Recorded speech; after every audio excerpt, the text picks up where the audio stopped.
while you are waiting for a genetics appointment. And it is my distinct pleasure to introduce Jamie Stefanski, who is the state teams coordinator for Mountain States Regional Genetics Network, as well as the Colorado Genetics Navigator. As well as presenting with her is Jenn Banna from Montana, and she is going to be speaking. She is a mom and center coordinator for Montana Family to Family Health Information Center, and also the genetic navigator for Montana.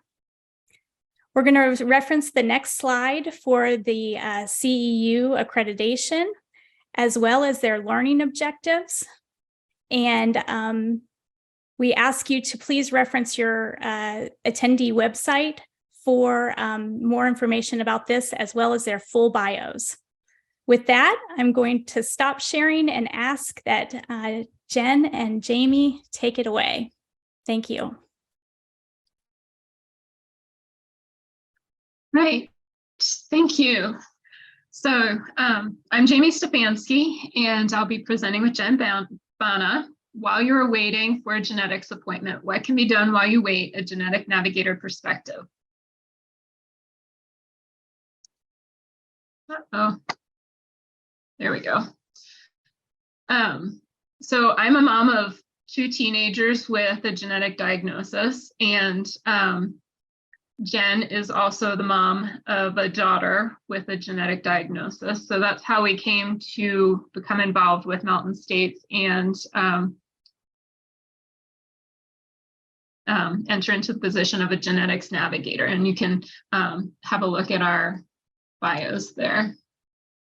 So we are presenting this as parents and genetics navigators. We're not lawyers or medical professionals, and we're not giving advice as such. So we're just presenting as far as our experience as parents and genetics navigators.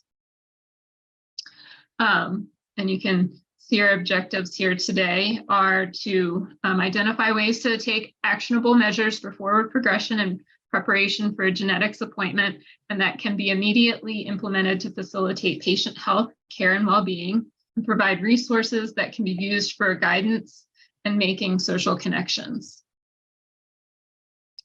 So there are many things that can be done while you wait for a genetics appointment or testing that help to gather data and information to help improve service delivery and care and lead to more successful genetics appointment or testing. And if your child or you is denied an appointment or not triaged into an appointment, these things that you can do in the meantime will help gather data to help justify that appointment or insurance coverage. So what's included in the presentation today is recognition, one, whether you feel you need genetic services or not, to look for those, and medical diagnostics and treatment, social, emotional, other, and then we'll end with questions. Thanks, Jamie. I'm Jenn, as I was introduced before, and I'm going to share a little bit about red flags for genetics. I'm a huge fan of red flags for genetics. This is a resource that was created by families for families, and it includes a list of vocabulary that families use when they describe the things they found with their children prior to the child having a genetic diagnosis. We have it in English and Spanish. It doesn't list obviously every single diagnosis that a parent might observe or that a primary care physician might observe. It's a great resource for families to talk about inside their family, and it's a great resource for them to take to the primary care physician to point out the different behaviors or symptoms that they're seeing in their child. So I like to use it both for families and for primary care physicians. Thanks, Jamie. So medical evaluations and treatment. So there's a lot of things that can be done while you're waiting for that genetics appointment or genetics testing that can help provide the geneticist with information or help justify that appointment instead of waiting for the geneticist to order those tests and diagnostics. This is not an all-inclusive list by any means. And all information gathered for review of systems, differential diagnostics, and diagnostic testing allows effective and efficient utilization of time to allow informed decision-making and treatment while you wait for genetic services, and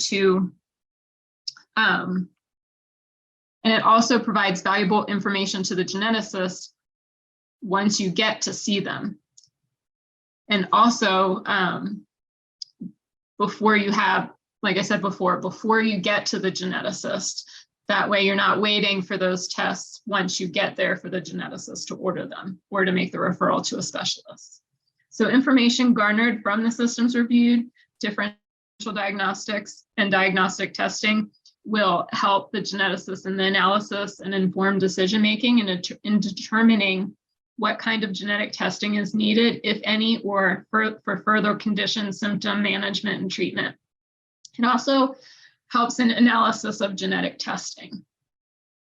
So the systems review and diagnosis, and then specialist appointments can include, but not limited to, immune system, integumentary system, endocrine and metabolic, cardiovascular, hematologic, respiratory, gastrointestinal, hepatic, pancreatic, biliary, renal and urologic, musculoskeletal, reproductive, nervous system, vestibular function, sight, vision, and visual processing, hearing and auditory processing, cancer, oncology, eating, swallowing, cleft, craniofacial, labs, nutrient levels, imaging, other diagnostics, speech and language dysfunction and dyspraxia, also behavioral health evals, intelligence evals, as well as private testing and evaluations for academic support. Things that some resources that can help in the diagnostic journey are the developmental delay and Ehlers-Danlos algorithms that can be found on the Mountain States Regional Genetics website. And the tall stature algorithm is coming. So these resources provide a flow sheet, if you will, for those conditions or those syndromes for what tests that you might consider using or for a potential referral pathway. So during the time that you're waiting for your geneticist appointment or your genetics testing, there's so many other things that can be done. And I'd like to, I guess, start off by saying, regardless of what diagnostic or what diagnosis your child comes out with or is found or not found, they're a child first, they're a person first. And so not only during this time or over the course of their life, can you provide specifically for their diagnosis, but also providing for them as a child. And children want to fit in, they want to be involved in extracurricular activities, they want to feel like part of the gang. So looking into those extracurricular activities and how they can fit in to the norm and not just be in the medical community or a patient, but a person. And so you're also supporting their medical needs and their behavioral needs, but also supporting them as a person. So starting off in life, there's early intervention services that can include occupational therapy, physical therapy, speech therapy, potentially vision and hearing services, or an early education teacher. And then as they get older and out of early intervention, then you can look into occupational therapy, physical, speech, and vision therapies, as well as hearing and hearing processing services.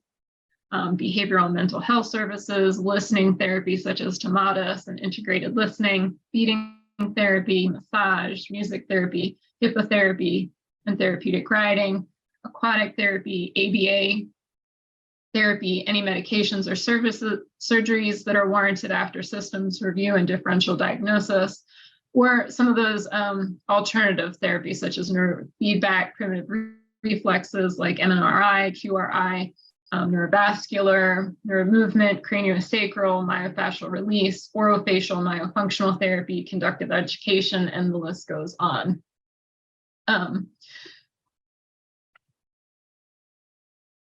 Right, so that's my ramble of all those therapies and differential diagnoses you can potentially look into. And so here's Jen on the social emotional. Thanks, Jamie. I'd like to start by, coming off of what Jamie was saying about the child is still the same child, and your family still has the same people in it when you go through this adventure of trying to find a diagnosis for your child. So I'm going to talk about some of the social emotional aspects of that. And I want to reassure you that you will all have a copy of the slides. There's quite a few resources that we're going to be talking about and mentioning today, and you'll be able to see them on the slides. So if it feels like we've gone a little too quick for you, I just want to reassure you that they're available.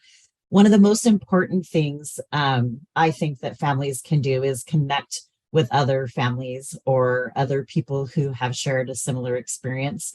That emotional connection with somebody who has been there and done that is something that a lot of families report as being one of the most supportive things that they've had during their time of trying to find a diagnosis or waiting for an appointment. As it was mentioned earlier in the conference, the National Coordinating Center for the Regional Genetics Networks coordinates for all 7 of the regional genetics networks. We're here today with the Mountain States Regional Genetic Network, but if you're listening from outside of our network, there are other networks that may be covering your state. So that is one place to start. And then it was mentioned that Jamie and I are both genetic navigators in our states. And later, Jamie will give you a list of the contact information for the other genetic navigators in the other states. So that's another resource that families can use. And then there's also local and national social media groups. And many of you here today are probably the expert in what's going on in your local state or national social media groups. And many of you have probably already looked for some assistance there. I want to just point out Syndromes Without a Name, which is a great place for families to go when they don't have a clear diagnosis. And then the QR code that's on the bottom corner there will take you, and correct me if I'm wrong, Jamie, because sometimes I get the QR codes wrong, will take you to the Mountain States Regional Genetics Network website so that you can sign up for newsletters, thank you, or request more information, or find a contact with your genetics navigator from your state. Next slide, please. We've also included the information for GARD, the Genetic and Rare Diseases Information Center. When you access their website, you will see that they have a 1-800 number that families can call to either get more information about a rare disease or to ask questions. It's not a substitute for a doctor or a genetics appointment, but it's a great place to start when you're learning about those different things for your family. There's also advocacy groups. And I want to say again that this is not a complete list. And I'm sure that many of you out there have other groups and other resources that you like to use. So this is just a couple. One is Family Voices, and the other one is Parent to Parent. Those groups both have other resources on their websites if you click through to there. And then there's non-genetic disease specific groups. If we look back at what Jamie was talking about earlier, something like epilepsy can be part of a number of diagnoses. So sometimes finding a group that is specific to one disease or one part of what your child has will help you find other people that you can, or that can support you while you're waiting. Next slide, please. Okay, and now I'm going to talk about some other resources that probably would help socially, emotionally, but also would be helpful while you're waiting. So getting a referral to genetics, the first place to start is always with your primary care physician. As I mentioned before, that red flags document that I showed you is a great thing to bring to your primary care physician when you're looking at the different things you're noticing with your child. And if you have to wait, I recommend getting on more than one waiting list. When you come up on the list, you can always say no, but being on more than one list to have those appointments you may get seen sooner because you have more than one place that you can go. Starting a notebook or a journal or a log, here there's a couple examples, one that's digital and one that's printable there. Just keeping track of all those documents, of the things that people are telling you, of the results that you're coming home with, of the person you talked to on the phone that you thought was helpful. Anything else that you can kind of keep in one place that can help you be bringing all these things together. Because if you're still looking for a diagnosis and you're doing some of those tests or therapies that Jamie talked about, keeping track of those will help you have more information. The next thing is a sample emergency protocol letter. And I had to clarify exactly what this is, but as you're discovering what your child's health needs are, it's helpful to have a protocol letter for what to do in case of emergency. Did I get that right, Jamie? Okay, good. And then it's important also to investigate your insurance policy and coverage if you haven't already done that. We're going to have a discussion in the next session about genetic testing and insurance. We've got our insurance cards where we can look on the back and make that call and find out what specifically is covered or isn't covered, so we know going forward how to plan. And also building up your supports. Sometimes when you first have a diagnosis, that can be hard to share that, or when you first start noticing that your child may not be playing like other children or talking like other children. And so this is obviously just a short list, but thinking about your neighborhood, your church, your school, your family members, other people that you can talk with and who can support you. And then we don't want to forget about self-care. So, we've talked a lot about the child and all the places that the child can go for supports.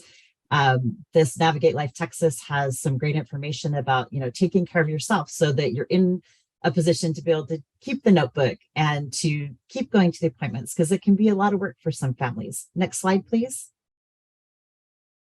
So there also becomes this new world of maybe needing supports or equipment.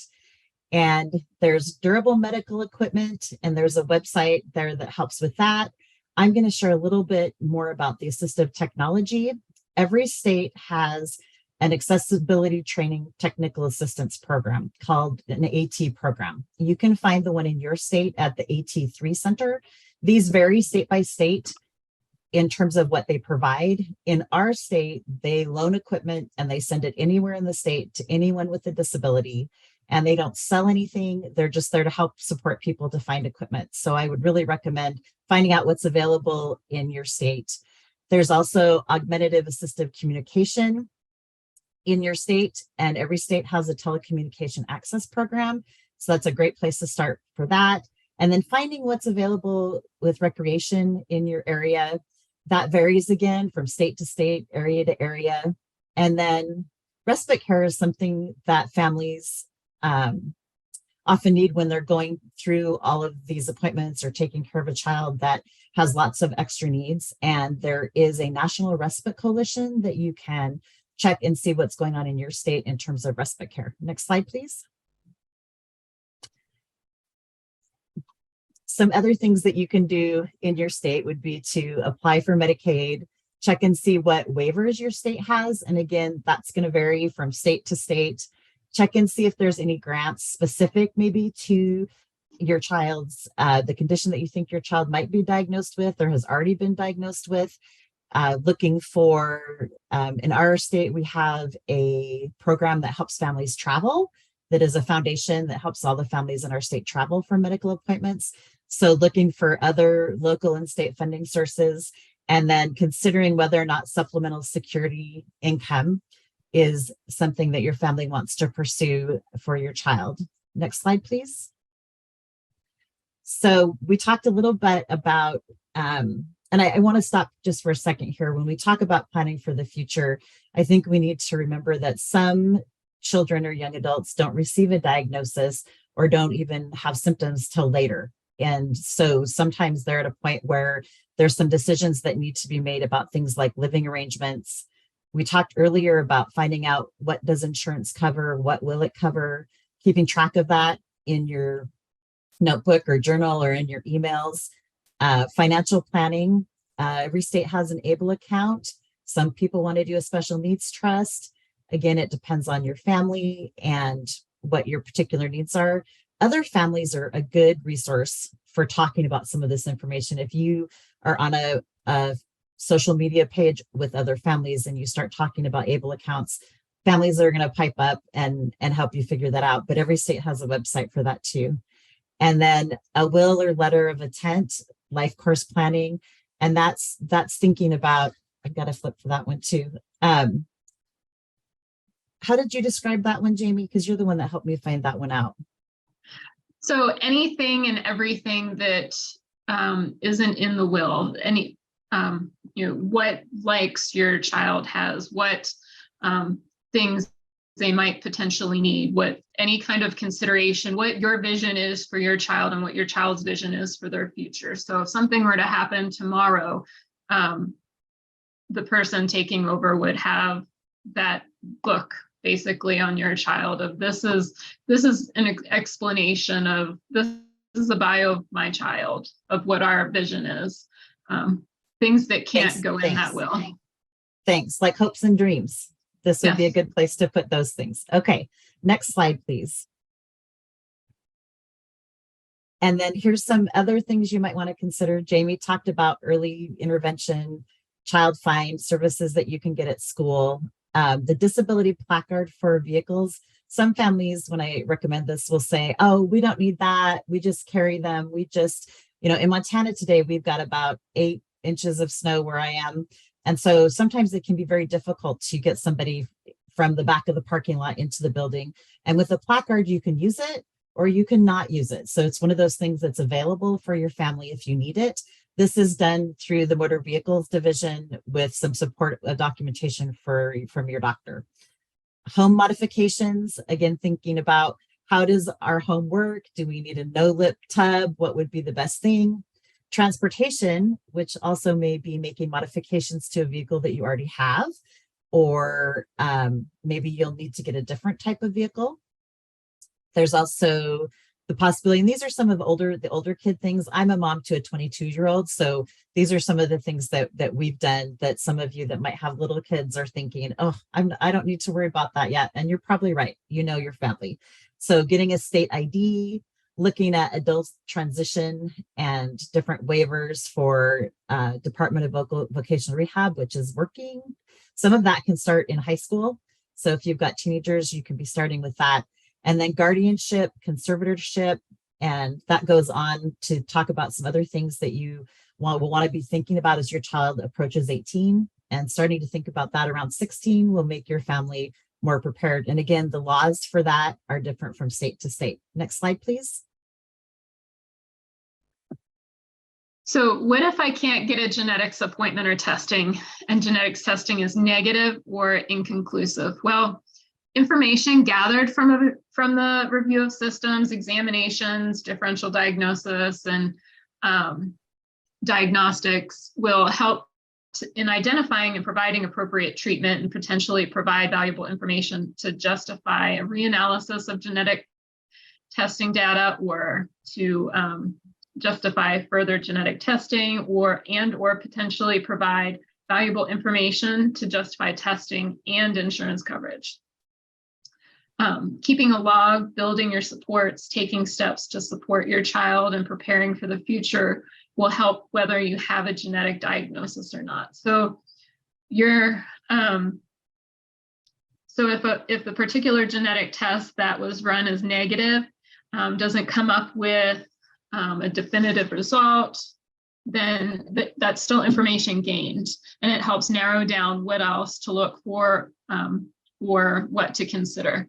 And whether you have genetic testing or not, and whether you get a diagnosis or not, your child is still your child. They're still the same person the day before you received a result as the day after you received the result. That information, that diagnosis, just helps to explain the signs and symptoms your child is dealing with, and helps you to investigate further things that could be going on with them and to help support them, and to potentially provide treatments that exist for them. But it doesn't define them. It's not their personality. They're still the same person. It's a means to help support them. So genetic navigators. Jen and I are both genetic navigators, and we have one for each state through MSRGN, Mountain States Regional Genetics Network. And everybody's had some training that we've gone through. We're all parents of a child or children with a genetics diagnosis. So we've gone through the genetic system as well as the other systems that parents with children with medical needs normally have to go through, such as, you know, the special education system, medical system, and so on. But you can find the email addresses for each of the genetics navigators for each state, as well as below there's a link to their bio to tell you a little bit about them. And then at this time, we are looking for a new genetics navigator for Wyoming. So the application is open until November 15th. Some other links and resources that we wanted to provide today. So the Colorado State team for Mountain States Regional Genetics Network is working on a project, compile the resources for individuals and families with disabilities and genetic diagnoses as they navigate the challenging transitions that occur through the lifespan from pediatric to adult services. We also have a link here to Time for Genetics, which is a program for primary care physicians and pediatricians and nurse practitioners to in their clinics to help learn more about genetics and feel more comfortable in identifying when a child might need genetic services, or even to run those genetic tests themselves according to, you know, what their comfort level is. There we go. Learn the Signs Act Early is just a good site to for the different developmental stages for children. These two books right here, I utilized those in putting together this presentation, as well as being the lead on the Colorado State Team project. And then this book right here, the IDEA, is a good one for the educational system and IEPs and 504s. And then this is a website for Parent Training and Information Center. Off to you, Jen. Thanks, Jamie. I just want to say we've packed a lot in here, and I'm a real advocate of saying, find what works for your family, take that with you. Don't feel a lot of stress and pressure. This has been a whole bunch of stuff condensed, and I would just imagine that might feel kind of heavy to some people out there. Take the thing that you think will work for you. Parent training and information centers are in every state, and you can find the one for your state. They are very helpful with school types of things like 504s and IEPs. There's more information about MSRGN if you go to their website. There's short videos about a number of different topics. There's pop-ups that you can find the schedule for there. And then we've got the ABLE account link there. And then the National Park Access Pass. This is another pass that families can get when you have a person with a disability in your family that allows you free access to the national parks. And then the last resource we have there is the Family to Family Health Information Centers. And again, there's one of those in every state, also in on some reservations. And you can find yours by clicking on that website. This is a great place to start when you're waiting or looking for a diagnosis. Next slide, please. Back to you, Jamie. So this is the QR code to the Mountain States Regional Genetics Network website again. If you want to visit our website and get more communication from Mountain States, such as the newsletter, learn when we have events happening or webinars, or to somehow connect with us. Also, I wanted to mention that we have all of our resources linked in our PowerPoint that can be found on our page, on the Summit page. and we put the links of all the ones that we could that are national or are regional, but there are a lot of ones that we couldn't include that were that are local. So we apologize that we couldn't include all the links, but since we have such a wide array of attendees today, a lot of those things can be Googled. And so now we're ready for questions. Thank you, Jen and Jamie, so much. That was a just jam-packed, filled presentation with resources. And I'm so glad that the PowerPoints are available so everyone can go and look through those at their leisure. But thank you for giving us an overview of the process while you are waiting for a genetics appointment. We do have a couple of questions that have come in, so I'm going to jump to those. This first one is about having received that diagnosis and how easily families or PCPs can access or have insurers cover some of the assessments and general support services if that diagnosis has not been made. Do you have any comments or thoughts on that? I mean, the only thought, oh, go ahead, Jamie. I was just going to say, you know, my children didn't get diagnosed until they were in 3rd and 5th grade. And I know other people that weren't diagnosed, that have kids that weren't diagnosed until they were much older. So a lot of services are based on their symptoms and other systems or problems, such as if they have physical problems, you know, OT and PT, speech is through speech. So it's not based on genetic diagnosis per se. And also I forgot to mention during the presentation that the next 2 presentations, the ones by Matt Bickey and Laura Buckner, will be very helpful and are complementary to this presentation. So Matt Bickey will be talking about insurance coverage of genetic testing, and then Laura Buckner is presenting on a 1-page description for communicating critical information. Go ahead, And Jen. all I would add there is that, again, checking out what your insurance covers, and you can ask ahead sometimes for what code someone's going to bill, and you can talk with your insurance about that code and see whether or not it's covered. And again, it's really going to vary wildly across insurance companies and states. Great. I wanted to add one more thing that I thought of too. You can always also ask specifically through if you have private insurance or even through Medicaid. They have care coordinators that are very helpful. I've utilized both through private and through Medicaid. They can help you find resources, providers, and as well as help you know what your coverage is. Great, thank you. And we had a comment as well, just thanking you all for mentioning those letters of intent.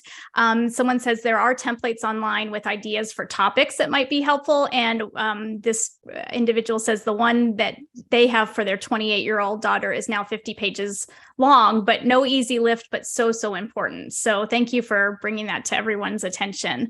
Also, there is a question, and not maybe necessarily for you all to answer, but I'll chime in here. Is there a plan to produce the Red Flags for Genetics document in other languages besides English and Spanish? And so I think we would love, as genetic navigators, to see that in other languages. But our first priority was of course to get it out in English, and then we just launched the Spanish one this summer. And so as funding allows, we'll probably be looking into other ones. But we just had a genetics pop up on that. Jen, I don't know if you want to share a little bit about that, where people can learn more about that, the story behind the Red Flags for Genetics. That we did a pop-up. It's been maybe 3 or 4 weeks ago. October 12th, I think it was. Oh, so I'm pretty close then. That is still available on the Mountain States Regional Genetics Network Facebook, that I was able to, that's where the co-president of the fan club for the Red Flags for Genetics, we got to present together. The mom who helped to develop that talks about how it was developed, and then I talk a little bit more about how I've used it in my work. Thanks, Jen. We also have another question here that's just come in. First off, they want to say awesome job, ladies. And then what advice would you give a family who feels uncomfortable pursuing genetic services, though it's evident that they should try due to cultural reasons?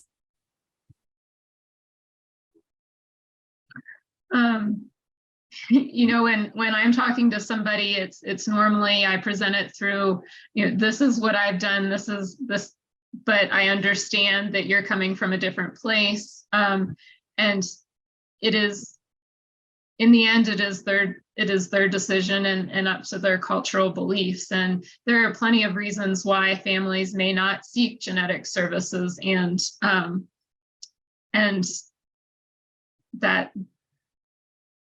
that's their decision to make based on their beliefs. And I love this question because we even see this inside of a family where maybe a mom and a dad or grandma have different beliefs about testing or treatment options. I like to come at it from a goals perspective.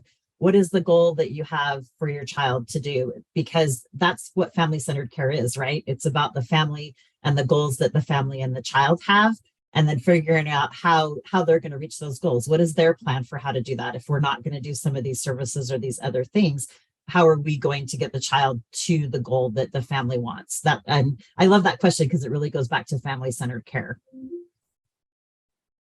Great answers. Thank you. Thank you so much. One other thing I just wanted to ask you all is, because some of our attendees might be hearing about our Genetic Navigator program for the first time, would you like to expand a little bit on that and what you've done in that role as we're kind of reaching, just reached the 1 year mark of that program?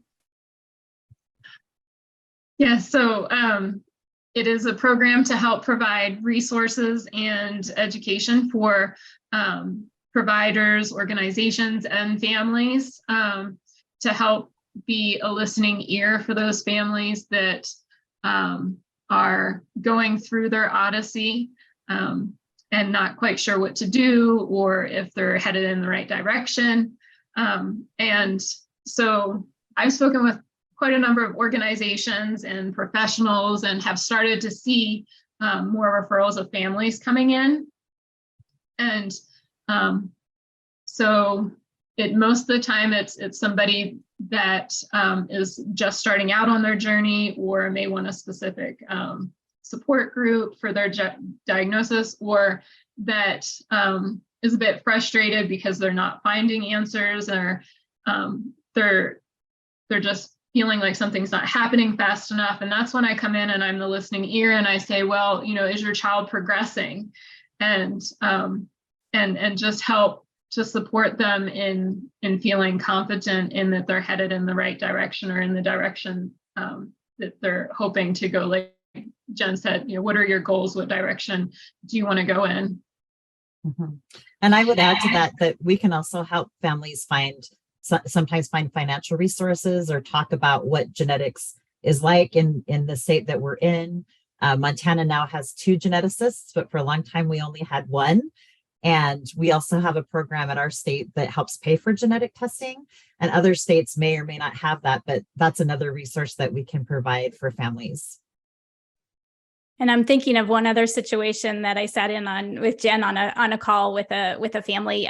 So while their presentation today was about waiting for that genetics appointment, genetic navigators can also help prepare for that genetics appointment, right? What it's going to be like, how to organize questions, how to get records requests, things like that. So there's a lot you can do as that appointment's getting closer and coming up, and can be supportive that way too. Mm-hmm. Yeah, I think I would say that we're happy to try to answer any questions. And when we don't know the answer, it makes us better resources when we have to try to look and find it. So I think, you know, bring all the questions and we'll help figure out where the resource is to answer it if there's one out there. And if there's not, we could talk about how hard that is too. Thank you. And we just have about 1 more minute left.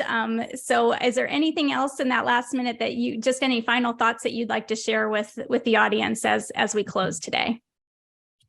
I would just like to say that there's a lot of, there's more than 7,000 rare diseases, and there's a lot of people that go undiagnosed. My daughter was 12 And that group of people is a big resource for you. So if you're rare or undiagnosed, you're in a big group of people who are in the same situation you're in. And so reach out to those groups and those families. Thanks. Yeah, thank you for joining us today.